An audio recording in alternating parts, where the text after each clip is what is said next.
వచ్చి తీసుకొని చేస్తుంటే వచ్చామండి అంతే కదా.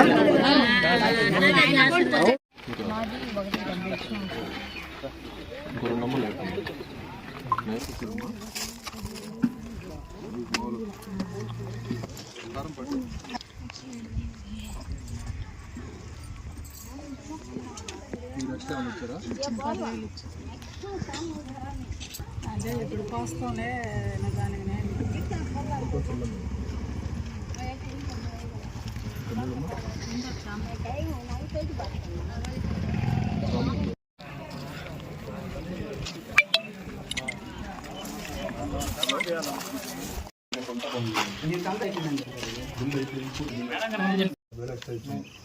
ఇవన్నీ ముందు ఒప్పందం ఎలా చేస్తాను ఒప్పందం కావాలేసి ఇస్తారన్నారు సార్. ఎన్నిసార్లు చెప్పాను. మళ్ళీ ఇప్పుడు ప్రాక్టిక్ ఏంటంటే పదే పదే అడగాల ఆయన ఒప్పడితే ఇవ్వాలి. 1,20,000 ఇచ్చినప్పుడు 3 లక్షలకి ఇల్లు కంప్లీట్ చేశారు. రేటు పెరిగింది మెటీరియల్తో సంబంధం వల్ల ఎంత ఫాస్ట్ కట్టుకుంటే ఆయన మిగలదు. లేట్ చేసుకుని మీరు అన్న మెటీరియల్ పెరగదు. దానికి వాళ్ళ బాధ్యులు కాదు కదా. 3 లక్షలు అన్నప్పుడు 3 లక్షలు కంప్లీట్ చేసి ఇచ్చారు. బిల్లు తప్పండి. కాంట్రాక్ట్ అంటే ఇచ్చినప్పుడు తీసుకోవాలంటే అంతే కదా. సిమెంట్ రోడ్ వేస్తాము పడినప్పుడు ఈ లోపల వడ్డీలు పెరగతాయి, అన్నీ పెరుగుతాయి. టైంకి అయితే వర్క్ చేయాల్సి వస్తుంది.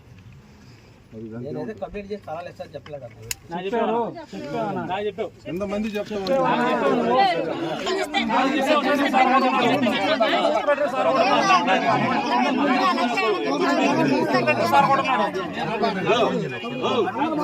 మాట్లాడండి.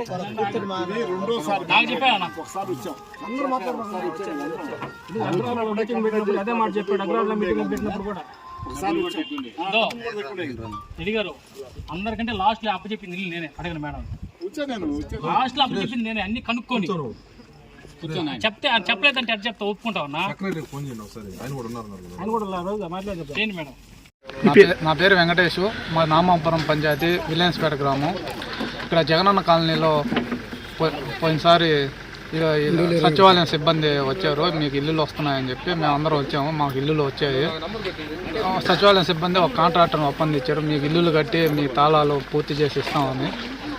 ఆయన వచ్చాడు, ఇల్లులు పూర్తి చేస్తామని ఒక్కొక్కరి దగ్గర ఒక్కొక్క అమౌంట్ తీసుకున్నారు. నేనే ఉన్నాను. నా దగ్గర 1,70,000 రూపాయలు తీసుకున్నాడు. పూత పని చేసి ఇస్తాను, ఇల్లు పూర్తి చేసి ఇస్తాను అని చెప్పి కంప్లైంట్ చేసి ఇస్తా అని చెప్పాడు. కానీ కంప్లైంట్ చేయలేదు. ఇట్లాగే నాలాగా ఒక 40 మంది బాధితులుగాను ఇట్లాగే ఉన్నారు. వాళ్ళు డబ్బులు ఇచ్చేసి మోసపోతున్నారు. పోయినసారి గుడి హరికుమార్ రెడ్డి అన్న వచ్చాడు, చూశాడు, ఎమ్మెల్యే దృష్టికి కానీ తీసుకెళ్ళాడు. కానీ అతను ఏదో ఇదిగా మాట్లాడాడు. అప్పుడున్న ప్రభుత్వం దృష్టికి మేము కదా ఉండేదని వాళ్ళు హామీ ఇచ్చారు. అయినా ఒక హామీగా నెరవేర్చలేదు. ఇప్పుడు మళ్ళీ ఐరన్ వచ్చి మా బాధలన్నీ ఐరన్ చెప్పాము మేము. ఈ విషయాన్ని ఎమ్మెల్యే దృష్టికి తీసుకెళ్తానని చెప్పాడు. రేపు 30వ తేదీ మేడంకి ఇస్తామని చెప్పాడు. మాకు మీ నుంచి మా బాధితులందరికీ న్యాయం చేయాల్సిందని కోరుతా ఉన్నాం. నా పేరు హరికుమార్ రెడ్డి అండి. కోర్ నియోజకవర్గ ఎమ్మెల్యే గారు శ్రీమతి వేమిరెడ్డి ప్రశాంత్ రెడ్డి గారు బుచ్చి మండలం కొట్టాల దగ్గర ఈ ఇళ్ల వివాదం, జగనన్న కాలనీ వివాదం ఉందంటే ఒకసారి చెప్పారు, వెళ్ళి చూసి అదేదో పరిశీలించమని చెప్పారు. ఎందుకంటే పలు సందర్భాల్లో మేడంని కలవడం, ఈ లబ్ధిదారులందరూ కూడా మా ఇల్లు కంప్లీట్ కాలేదంటే ఇక్కడికి రావడం జరిగింది. ఈరోజు మేడం చెప్పడంతో రావడం జరిగింది. ఇక్కడికి ఏఈ గారు అందరూ కూడా రావడం జరిగింది. కాంట్రాక్టర్ వచ్చారు, లబ్ధిదారులు వచ్చారు.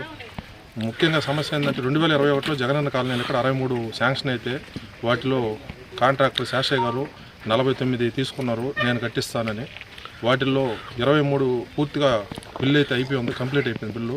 ఏఈ గారే చెప్పారు స్వయంగా స్లాబ్కి కూడా బిల్లు అయిపోయిందని.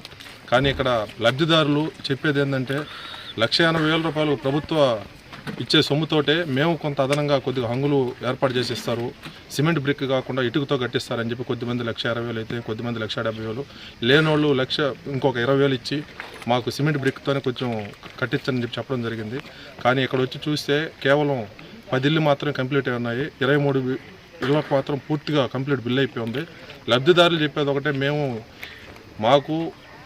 మేము ఇచ్చే అదనపు సొమ్ముతో పాటు ప్రభుత్వం ఇచ్చే సొమ్ము తీసుకొని మాకు గట్టిగా ఇల్లు శాశ్వత కట్టడం కట్టించనని చెప్పి ఆ రోజు ఒప్పందం చేసుకోవడం జరిగింది. అది కూడా అఫీషియల్గా అయితే కాలేదు, అనఫిషియల్గా అందరూ ఒప్పుదల చేసుకోవడం జరిగింది. లబ్ధిదారులందరూ కూడా ఈరోజు మా డబ్బులు అయితే ఇచ్చేసాం, మేము కాంట్రాక్టర్ గారు మాకు సమాధానం చెప్పట్లేదు, గత 3 సంవత్సరాల నుంచి తిరుగుతూనే ఉన్నాం అని చెప్తే రావడం జరిగింది. ఇక్కడ చాలా వరకు ఇన్కంప్లీట్గానే ఉన్నాయి. కొద్దిమంది స్లాబ్ లెవెల్లో కూడా బిల్లులు అయిపోయినాయని చెప్పడం జరుగుతుంది. ఇవన్నీ కూడా వాళ్ళ దగ్గర స్టేట్మెంట్ తీసుకుని లబ్ధిదారుల దగ్గర మేడం గారికి 30వ తేదీ ఇస్తాము, ఏఈ గారికి కూడా చెప్పామండి. అందరూ కూడా అంటే ఒక్కొక్క లబ్ధిదారుడికి ఎంతవరకు ఇప్పటివరకు బిల్లు అయి ఉంది, ఇంకెంత రావాలి, ఇల్లు ఏ స్టేజ్లో ఉంది అనేది వాళ్ళందరితో కూడా లబ్ధిదారుల దగ్గర కూడా రికార్డు తీసుకోవడం జరిగింది. ఏఈ గారు కూడా మాకు కోఆపరేషన్ చేయడం జరిగింది. మేడం గారికి తుది నిర్ణయం మేడం గారికి ఇచ్చేస్తూ ఈ లబ్ధిదారుల దగ్గర నుంచి అందరి దగ్గర అర్జీల రూపంలో తీసుకెళ్ళి మేడం గారికి ఇస్తాం. మేడం గారు ఏ విధమైన నిర్ణయం తీసుకుంటే ఆ నిర్ణయానికి అందరూ కూడా లబ్ధిదారులు అందరూ కట్టుబడి ఉంటారని తెలియజేయడం జరిగింది.